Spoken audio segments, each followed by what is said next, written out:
Assalamualaikum warahmatullahi wabarakatuh. Salam sejahtera untuk kita semua. Senang sekali di hari yang cerah dan indah ini saya bisa kembali lagi bertemu dan berbincang-bincang dengan para bakti lovers dimanapun kalian berada. Semoga kita semua senantiasa diberkahi rahmat, kenikmatan, kesehatan untuk kita semua. Amin, amin ya robbal alamin. Baik, teman-teman bakti lover semuanya, kita lanjutkan lagi untuk unek-unek saya hari ini.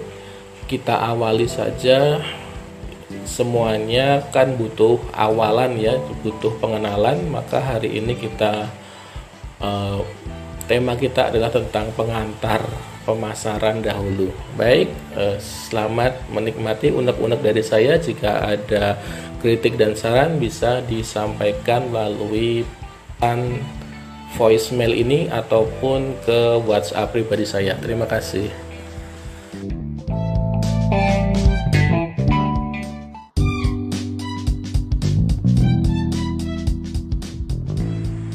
Oke, jadi bakti lovers, dari dulu hingga sekarang kita tentunya pasti setuju bahwa dalam dunia bisnis itu peran kegiatan pemasaran merupakan salah satu kegiatan kunci pokok yang sangat penting dalam suatu usaha ya, karena kegiatan ini adalah untuk mempertahankan kelangsungan hidup dari perusahaan itu sendiri agar bisa terus berkembang dan juga mendapatkan laba. Akan diperlukan kegiatan pemasaran.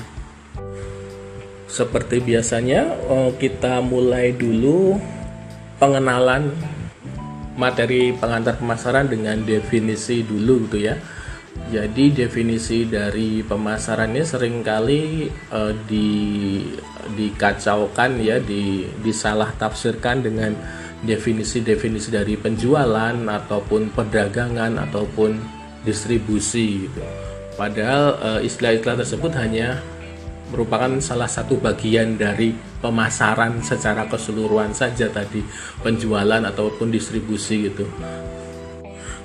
Ya, jadi misalnya distribusi kan hanya bagaimana produk itu bisa sampai ke tangan konsumen. Sedangkan itu hanya salah satu bagian dari pemasaran saja. Kalau secara nalar sih, dari pertanyaan bagaimanakah konsumen akan mengenal produk yang kita miliki, bisa mengenal kegunaan dari produknya tersebut, keunggulannya apa saja, kemudian harganya juga berapa. Itu kan juga diperlukan adanya pemasaran untuk memberikan informasi tersebut juga. Namun tidak hanya terbatas pada memberikan informasi ataupun untuk mendistribusikan, menyampaikan barang atau produk sampai ke konsumen saja. Bukan hanya itu kegiatan pemasaran, karena itu adalah hanya segelintir kegiatannya saja. Dan juga dalam pemasaran juga diperlukan adanya manajemen pemasaran untuk mengatur keseimbangan dari setiap kegiatan-kegiatan pemasaran tersebut. Baiklah, kalau gitu kita mulai. Ini ada definisi. Jadi definisi secara umum, pemasaran adalah suatu aktivitas dan proses menciptakan, mengkomunikasikan, menyampaikan dan mempertukarkan tawaran ataupun offerings yang bernilai bagi pelanggan, klien maupun masyarakat umum. Ini adalah definisi pemasaran menurut American Marketing Association. Sedangkan menurut UK Chartered Institute of Marketing mendefinisikan pemasaran sebagai suatu proses manajemen yang mengidentifikasi, mengantisipasi, dan menyediakan apa yang dikehendaki pelanggan secara efisien dan menguntungkan. Sedangkan menurut Philip Kotler, menyatakan bahwa pemasaran adalah suatu proses sosial dan manajerial yang di dalamnya individu dan kelompok mendapatkan apa yang mereka butuhkan dan inginkan dengan menciptakan, menawarkan, dan mempertukarkan produk yang bernilai dengan pihak lain. Nah, dari definisi-definisi tersebut berarti dapat kita simpulkan apa fungsi dan tujuan dari pemasaran. Fungsi dari pemasaran yaitu untuk memperkenalkan bagaimana produk kita, bisa bentuk fisiknya maupun informasi-informasi yang berkaitan dengan produk tersebut. Sedangkan tujuan dari pemasaran adalah mengarah pada kepuasan konsumen ataupun penggunaan gitu. Jadi sekali lagi dari definisi tersebut dapat ditarik kesimpulan bahwa sebenarnya pemasaran itu jauh lebih luas kegiatannya daripada definisi penjualan, karena pemasaran mencakup seluruh usaha perusahaan yang diawali dengan mengidentifikasi apa sih yang dibutuhkan oleh konsumen. Ya, jadi kita identifikasi dulu apa yang diinginkan oleh konsumen agar konsumen itu bisa merasa puas apa yang mereka butuhkan. Kemudian setelah tahu apa yang dibutuhkan konsumen, barulah kita melakukan kegiatan untuk menentukan suatu produk yang hendak diproduksi yang akan memberikan kepuasan kepada konsumen tersebut. Selain itu juga kita melakukan kegiatan untuk menentukan harga yang sesuai, menentukan cara-cara untuk promosinya seperti apa, kemudian menentukan metode penyaluran ataupun penjualan produk tersebut agar tepat sasaran dengan konsumen yang membutuhkan tadi. Jadi bisa diambil kesimpulan bahwa kegiatan pemasaran adalah kegiatan yang bersistem gitu ya, dari awal sampai akhir, dan bukan hanya mengenai penjualan saja gitu ya, teman-teman Bakti Lovers. Kemudian dalam kegiatan pemasaran ini juga dilakukan di suatu lingkungan pemasaran, yang mana lingkungan tersebut terus berkembang dan bersifat dinamis atau tidak statis atau mengalami perubahan. Jadi bagi pemasar, perubahan lingkungan itu dapat merupakan sebuah tantangan baru, bisa juga merupakan dipandang sebagai suatu kesempatan baru. Tantangan baru yang pastinya dapat memberi peluang bagi perusahaan untuk berinovasi, berkreasi tentang produk-produk yang ingin ditawarkan, variasi-variasinya, maupun juga bisa dipandang sebagai kesempatan baru untuk memasarkan karena dapat menyesuaikan dengan perkembangan sebuah lingkungan. Tentang lingkungan pemasaran ini mungkin saya bahas di unek-unek berikutnya saja gitu ya teman-teman. Baik, kemudian selanjutnya adalah tentang lingkup pemasaran itu ya, sesuai yang tertera dari gambar, dari tabel, bahwa lingkup pemasaran dapat dijabarkan ke dalam beberapa unsur-unsur, yaitu bahwa pemasar bisa berupa individu maupun organisasi yang mencari respon atau pertukaran ya. Ada pertukaran itu untuk mencari respon, pemasar memberikan penawaran sedangkan pasar memberikan respon. Respon itu bisa berupa pembelian, tapi bukan hanya tentang pembelian saja, bisa juga berupa perhatian, berupa donasi, maupun suara dukungan juga merupakan bentuk respon dari pasar. Karena sekali lagi lingkup pemasaran itu tidak hanya mengenai barang ya, bukan hanya tentang menjual produk, itu bukan hanya barang. Mungkin kita bahas lagi di bab produk saja. Kemudian juga setiap pemasar pun juga memiliki berbagai macam tujuan yang ingin diwujudkan. Tujuan pemasar bisa adalah survival atau kelangsungan hidup, bisa berupa finansial atau adanya laba, mungkin ada keuntungan dari penjualan, bisa juga bersifat sosial, ya tujuannya adalah bukan untuk ekonomi tapi untuk sosial, misalnya kesejahteraan masyarakat, untuk pelayanan publik, untuk mengatasi isu-isu sosial kemasyarakatan itu juga termasuk tujuan dari pemasar. Kemudian bisa juga tujuannya tentang spiritual,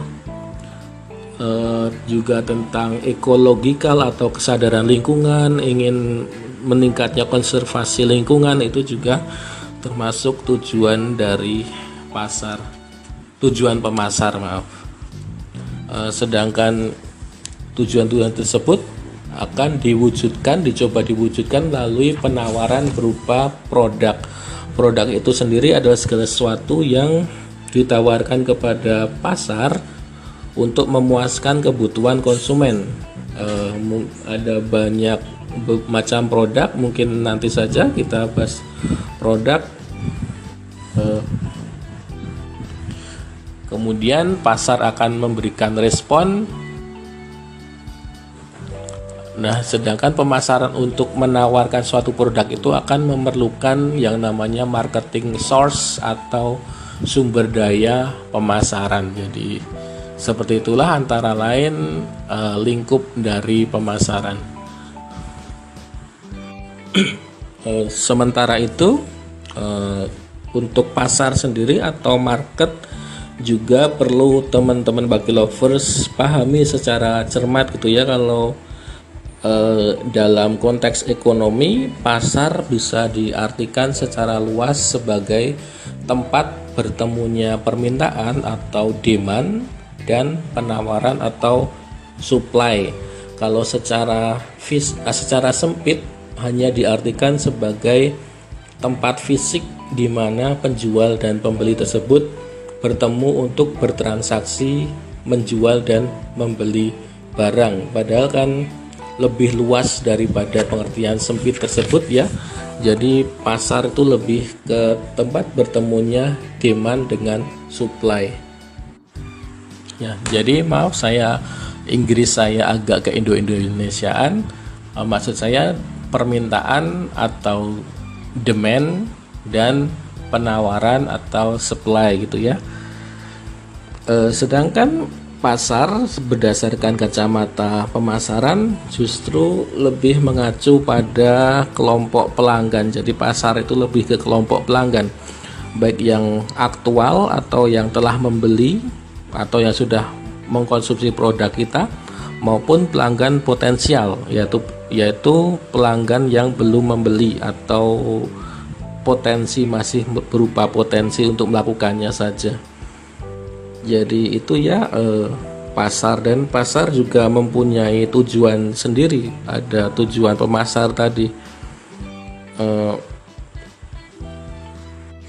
di antaranya untuk mewujudkan kesejahteraan pribadi, untuk mencari solusi atas masalah yang dihadapi, maupun untuk mendapatkan manfaat tertentu yang bisa memuaskan keinginannya dan lain-lain. Jadi kita sebagai pemasar juga perlu untuk memahami tentang kebutuhan atau needs dan juga keinginan atau wants dari pasar gitu. Contohnya yaitu nanti saja kita bahas tentang needs dan wants. Sedangkan menurut kegiatan pemasaran itu sendiri di zaman sekarang sudah mulai ditinggalkan, di zaman sekarang sudah mulai diterapkan yang namanya customer driven marketing strategy, atau dalam kita mengambil keputusan, mengambil strategi, merencanakan strategi pemasaran itu adalah harus didasari, diutamakan dari konsumen atau pelanggan, atau customer driven marketing strategy. Jadi sudah bukan lagi product driven strategy, karena kita lebih mengutamakan pelanggan, bukan mengutamakan produk ya. Jadi lebih mudah kita untuk mengetahui, mencari tahu dulu apa yang dibutuhkan pelanggan, kemudian kita membuat produk untuk memenuhi kebutuhan pelanggan tersebut, daripada kita membuat produk kemudian kita mencari pelanggan mana yang akan membutuhkan produk kita tersebut. Jadi kita lebih akan lebih mudah kalau menggunakan customer driven marketing strategies.